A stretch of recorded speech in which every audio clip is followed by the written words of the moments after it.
Nagpur cyber police ठाण्याकडे 88/25 हा गुन्हा नोंद होता. सदर गुन्ह्यामध्ये फिर्यादी यांना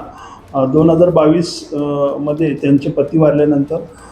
त्यांना एक कॉल आला की तुमच्या पतीची जी पॉलिसी आहे त्यामध्ये आपल्याला नॉमिनी करायचं आहे आणि त्याबाबतची माहिती आपल्याला पाहिजे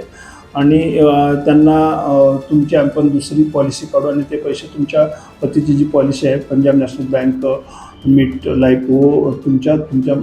नवऱ्याची जी पॉलिसी आहे ते तुमच्या नावावर करू असे वगैरे सांगून त्यांना वेगवेगळ्या पॉलिसीमध्ये गुंतवणूक करण्यास भाग पडून 2022 पासून त्यांच्याकडून 2 अकाउंटमध्ये पैसे ट्रान्सफर करण्यास भाग पाडलं होतं. परंतु त्या व्यक्तीला त्यांनी बघितलं नसल्यामुळे त्यांचे कुठलेही फायदे त्यांना मिळाले नसल्यामुळे त्यांच्या लक्षात आलं की त्यांच्यासोबत फ्रॉड झाला आहे. त्यांनी तात्काळ येऊन सायबर पोलीस स्टेशन येथे कंप्लेंट केल्यानंतर आपण गुन्हा नोंद करण्यात आला होता 88/25 विविध BNSच्या कलमाद्वारे आणि मग आपण त्याचा तपास माननीय पोलीस आयुक्त रवींद्र सिंगल सर,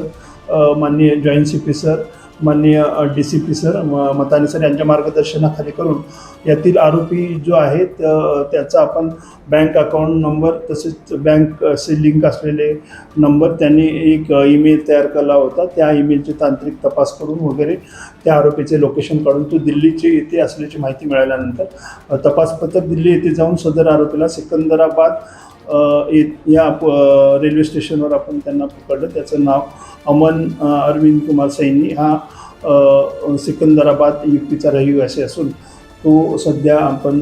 त्याला दिल्लीमध्ये अटक करून मान्य न्यायालयासमोर हजर केला असता मान्य न्यायालयाने त्यांना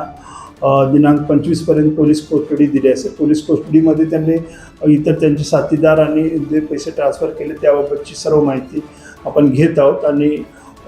इतर जे पैसे होते त्याचे बँक अकाउंट वगैरे फ्रीज करून तसेच त्याच्याकडून जी डिव्हाइस होती ती आपण जप्त करून पुढील तपास करत आहोत. मला आपल्या नागपूरच्या रहिवाशांना तसेच इतरांना आवाहन करायचं आहे की आपल्यासोबत सुद्धा असा सायबर फ्रॉड झाला किंवा काही आपल्यासोबत सायबर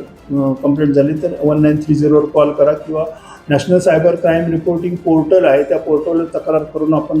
आपल्यासोबत जो फ्रॉड झाला आहे त्याची आपण तक्रार देऊन जे पैसे गेले असतील ते आपण मान्य न्यायालयाच्या मार्फतीने आपण तात्काळ परत करण्याची तजवीज ठेवू.